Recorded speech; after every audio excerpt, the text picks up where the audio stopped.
Hello, you wonderful people, and welcome to another episode of Crime Centric. This being a show where I talk about crime dramas that I watch. For today's episode, I'm going to talk about the latest episode of Lethal Weapon, a great episode. So basically, this episode is about, Roger and Cole's first day officially as partners, and just a complicated situation around it, because this first day, Cole is getting arrested because he pops up at Natalie's place, but it turns out her boyfriend Andrew was sneaking in, but at that time, Cole didn't know that and tackled him, was about to tie him up and everything, and he's like, okay, you didn't see me, pretend like none of this happened, actually you're just still sleeping, and he just got out and he ran, because him and Nat had that whole conversation, and she was like, okay, I don't want to see you until the sun comes up, so he was literally parked out outside because he can't sleep because of nightmares about everything and stuff like that. Even the fact is he's sleeping on the floor, which I wonder, because I see that in a lot of things, I wonder, is that very true for a lot of people in the military?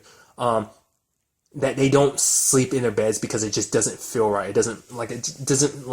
It's more comfortable being on the floor because beds just don't, when you've never slept in one for so long, it feels weird. I don't know. It's just kind of interesting. Like a comfy bed, essentially, nevertheless. But Cole's getting arrested. He's like, oh man, I'm super excited, partner. And he's literally, while the cops are driving him away, he's thumbing up Roger because Roger made such a big spectacle of it, with Trish. And saying like, okay, we're going to have a dinner. I'm going to invite the partner over. It's like, what? It's been one day. Honey, it's the new partnership and everything is great. You don't have to go from 0 to 60. But he's like, nah, it's great. I got a good feeling in my gut. Turns out he's later on like, okay, maybe I shouldn't have listened to that gut feeling. I'm wrong about it. So there's the complications of him and Cole not necessarily gelling well because he doesn't like him and Cole just haven't found like that perfect wavelength yet. So there's just kind of little mismatches here and there. Like he's like, you know what? Because Cole's asking a lot of questions and it's like, that's not how things work here. You just sit back and shut up, let the FBI kind of do their thing where they're explaining everything. Because Cole is kind of suggesting like, oh, maybe we don't have the right guy with some Darwin thing because there's this dude named Edward Ross who died. He basically cleaned money for like a gang. And so maybe they're the ones that killed him. So that's the whole thing. Cole is suggesting, hey, we don't go in as heavy armed. Even wearing a bulletproof vest means that you're kind of waiting for things to escalate. And it's like not wearing a bulletproof vest means like, hey, I don't want things to kind of go crazy like that. So he does, as Roger says, goes all Spider-Man, sneaks up to Darwin's place, sneaks him out. They go in through a family's place who's playing a board game. And as they're leaving, about to head to the elevator, Roger just happens to look down the hallway where the FBI is already in the room. And he's waving to Roger and be like, going down. And he's like, gives him the thumbs up and goes, and it's just like, okay.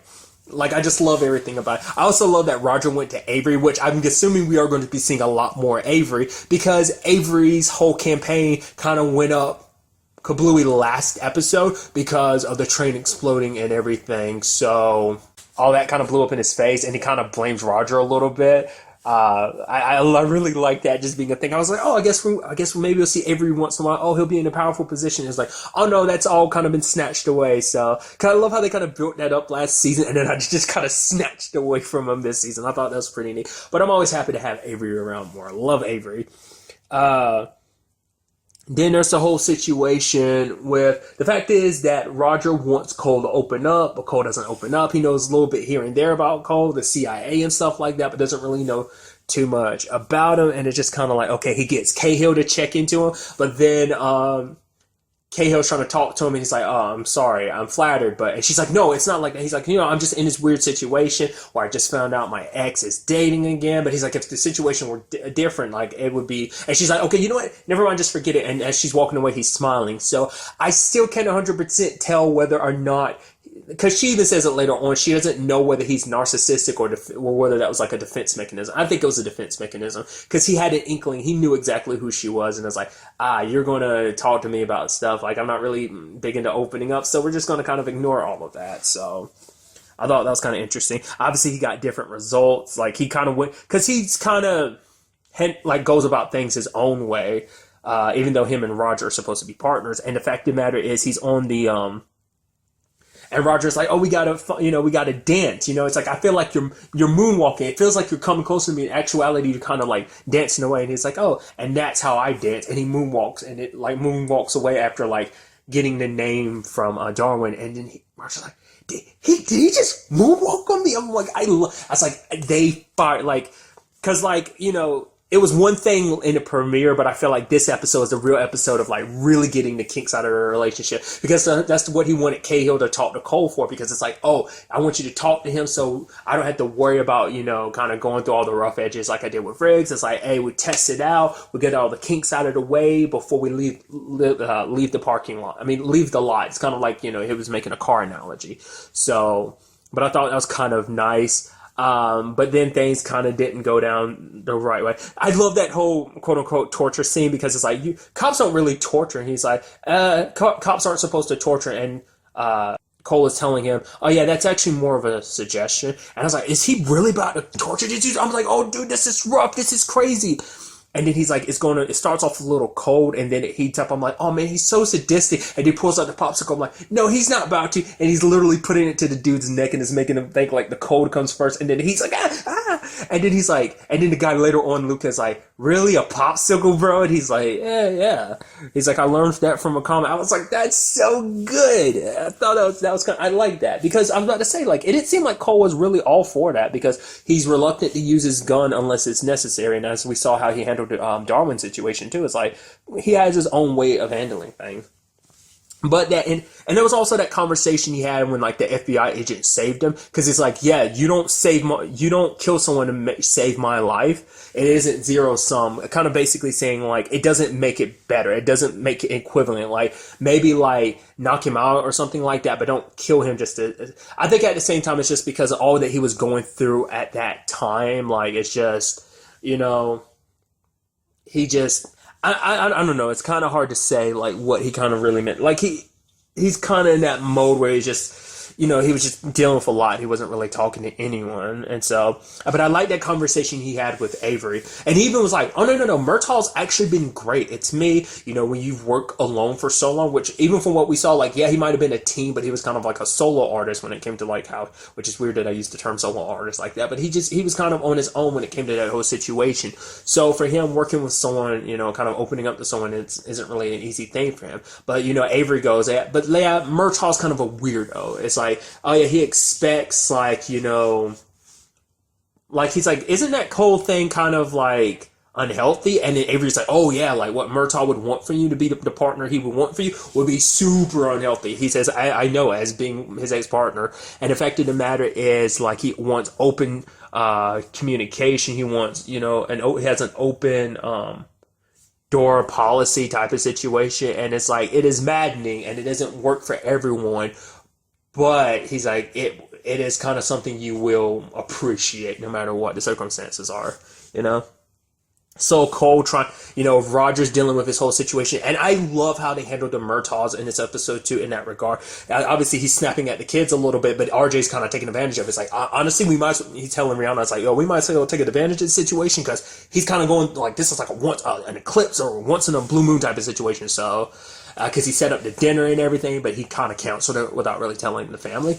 But the thing is, like, because ultimately for Roger, he was trying to fill that hole in his heart. He is still grieving, and he was trying to jump through hoops. And I love that Trish put it perfectly. You can't just run straight. You can't just go straight to the finish line without running the race. This isn't like something you just get to the end of it all. It's like, no, you have to take that bumpy journey to get there. He was trying to skip over that because, legitimately he was trying to fill that hole in his heart with Riggs. And she's like, I completely understand what you were trying to do as well. Because she's like, in all honesty, it's kind of hard for me, like this whole dinner situation, because I'm not sure if I'm really ready to welcome another person into our family, like into our table. And I was like, that's so good, because it's like, it plays into that fact of the matter is, Roger's not the only one that lost Riggs. Like, Riggs became just as much a part of the family for Trish as he was to Roger. So for her, it's like the thought of, that's another reason why she was super hesitant about this situation, because it's like, Riggs isn't, it's like he's still so fresh and we still miss him so much. And we can't try and substitute him. We cannot replace him. So she's dealing with it in her own way too. It's like, it wasn't just Roger grieving. She was too. She lost a member of her family when Riggs died. So I thought that was kind of beautifully done in that regard. And it's like, let's work on us first before we bring someone else in. But that really didn't happen. And then the whole situation of her stripping down, I was kind of like, oh man, the kids are going to come in. I was thinking like when he was fiddling with the phone, I was like, oh, something's going to come in. He's going to run out and Trish is going to be a little upset. It's like, Nope, not at all. And it wasn't even the kids. It was freaking Cole. I was like, it's so good. She's naked. And she's like, ah. And Cole's like, oh my God, I'm so sorry. And she's like, get out. And he's like, what did you do? Just go. He's like, you're right. You're 100% right. He's like, Gemma, what did he see? She's like, he's like, did he see everything? And he's like, I promise you, I didn't see much of anything. See? He said he didn't see much of anything. And it's like, they're having this conversation. She's like, we're really having this conversation? He's just like, go. He's like, right. And leaves. I thought that was kind of neat. The awkwardness between everything. So I thought that was pretty nice. That was a really nice moment. At the same time, it ultimately turns out that the FBI agents were secretly the ones behind this. And it turns out they were secretly working with this gang. I kind of had a feeling about them. Because it's kind of interesting because when Roger was looking at them, he was kind of like, oh, I want us to kind of have a partnership like that. Which is kind of interesting because even then, you and Riggs didn't even have that type of relationship. You were kind of at each other's throat. But in his mind, it's like, oh, he knew what he wanted Cole to be. He had his expectations and stuff like that. Because like, oh, like I said, it was his own defense mechanism for trying to protect him, self. And so, like, they surrender, get put in a locker and everything. And it's like, when they come to torture us, I'm going to be the one to volunteer myself. And Roger's like, why not me? Because it's like, you're not the one that deserves it. I'm like, oh, man. He wants to take the torture because he wanted to kind of, like, take the beating because he felt like he deserved it after what went down with his last mission and everything. And taking, like, a brass knuckle to the face like a champ, it's like, dude, that's rough. But when he ended up turning the two against each other, Roger ended up getting away. Roger ended up choking that dude with a frozen sausage. Links, that was okay. And then they ended up saving each other from, like, the other cop trying to kill the other. So that was pretty neat. So it's kind of like, hey, that was, them kind of on the same wavelength at that point in time. So I thought that was kind of pretty neat. But kind of like a lot of other stuff to kind of digest about their situation, too, is like, there's a situation with, like, Natalie, like, inviting him over for dinner with her, Andrew, and Maya. He was going to bring dessert, but he couldn't bring himself to go inside because... I think it's because with everything that he's dealing with right now, he doesn't think probably me being around them is the right thing. Because all I'm going to do, like, I bring chaos everywhere I go. And they, like, and she says it earlier because she kind of snapped at him. And the thing is, like, Cole wanted to talk to her is why he kept calling her. But he kept making excuses and changing the topic. Because, like I said, his defense mechanism. And it's just, he didn't really know how to really tell anybody about it. So... He I guess he was also afraid to let her in, essentially. So he just couldn't bring himself to tell Natalie the truth. And he doesn't want to jeopardize their happiness, especially because Andrew's been there for them. He's been in their lives a lot more than Cole has. And that's a sad truth that he's having to swallow. And he's like, he doesn't want to mess up that perfect life. He doesn't want to just be kind of like the fourth wheel in that situation. So no matter how much he cares about Nat and Maya, like probably feels like he'll just ruin their lives if he kind of stays nearby, so he didn't even bother going in. He just canceled, even though, watching from afar their happiness. Yeah, I thought that was kind of, like, sad. And then Trish and him have a talk where she's like, yeah, we are an all or nothing type of family. And then he goes, he finally opens up to her about what happened. And he's like, I don't know if I'm a good person or if I'm good for your husband. And Trish is like, you are, because you brought him back to life. Because Roger was in the situation he was, but even as complicated as things have been, she's seen Roger in a new way that she hasn't seen him for the past, 6 months, so I think it's birthed a new life for a lot of people. It's interesting with Cahill, too, because Roger's like, oh, so when can you start looking into treating him? And she's like, I can't, because she did it with Riggs, and she still has scars from it, because she treated Riggs, and it was no longer, I think... it crossed the boundary of not just being, like, professional. There was a lot more to that. Because it's something I always thought was going to potentially be a thing was, like, Riggs and Cahill. I thought that was going to be always a thing. There was a little flirtation there. But it wasn't just that. It's like they were friends more than just co-workers, more than associates. Like, they became friends. Maybe there was something a little more than that. Maybe not. But, like, much like Roger and... Trish are healing, she's healing her in her own way too, and she can't go down that route with someone else, someone with such deep scars like Riggs, and you see that definitely in Cole's case too, there's a lot there. Because even he said, like, I don't know if I deserve forgiveness for a lot of if I can ever make up for a lot of the stuff that I've done, you know? So there's a lot of baggage there. And I think they do a very good job of, like, I think I can really relate to the character, and it's something very similar to Riggs, and I think that's a good thing that they tie that together. Is a sense of, like, both kind of smile when they're really sad. Like, no, neither one is very good at being honest and open about very different things about themselves. And so, as someone who kind of personally has a lot of defense mechanism in that regard, who doesn't really tell people what's on their mind and what's really bothering you, I can kind of relate to that, and that's why I think that those characters, Riggs in particular, but also Cole now, kind of latch onto me so much, because I can kind of understand that mentality.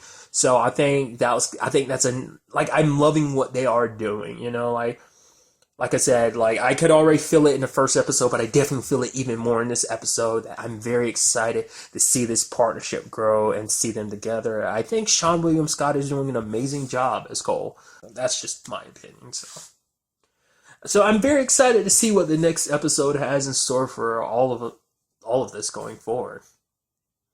Like I said, during this, like, very complicated adjustment period for a lot of people in many different regards, you know. So, but really, that's all I wanted to talk about. Till the next time we meet, be happy, be safe, love life to the fullest, and enjoy it. Good day and good